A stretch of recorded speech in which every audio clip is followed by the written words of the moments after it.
নেমন্তন্ন খেতে যাব, ভাইপোর জন্মদিন বলে কথা, তো কিছু গিফট না নিলে হয়। তো ভিমার্টে চলে গেলাম আমি আর সোনা। তো প্রথমে ভাবলাম খেলনা দিই, তখন ভাবলাম যে খেলনা দিলে তো দুদিন খেলবে, ভেঙে দেবে, তার থেকে বরঞ্চ অন্য কিছু দিই। তো সোনা আমি চলে গেলাম উপরে, দিয়ে দেখছি কি নেওয়া যায় ভাবছি। তো সুন্দর একটা জিনিস নিলাম, এই গেঞ্জিটা সোনার খুব পছন্দের একটা কালার। তো গেঞ্জিটা কেমন হয়েছে, তো এই যে চলে এসেছি ভাইপোর জন্মদিনে। আর হচ্ছে কি দেখো কত লোকজন, বার্থডে, আর এইসব এগুলো উড়ালে না, কেকগুলোর উপর পড়লে না নষ্ট হয়ে যায়, কেকটা ঠিক খাওয়া যায় না, দেখবে ফেনা ফেনা এগুলো স্প্রেগুলো করলে।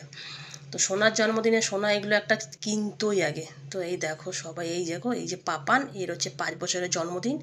আর ওর কেকটা এত সুন্দর ছবি দেওয়া ছিল কেকটাতে। তো এই যে ওর বাবাকে খাইয়ে দিচ্ছে, এবার আমিও একটু ভাবলাম যে আমিও ওকে একটুখানি কেক খাইয়ে দিই।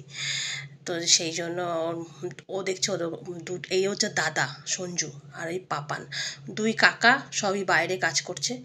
হ্যাঁ, কেউই নেই, কাকিমা আছে শুধু। তো এই যে সব কেক কাটা হচ্ছে। আর কেকটা ছিল বার্থডে কেকটা নিরামিষ, আর নিরামিষ কেকগুলো খেতে খুব সুন্দর হয় জানো তো। তো ভালোই সাজিয়েছে।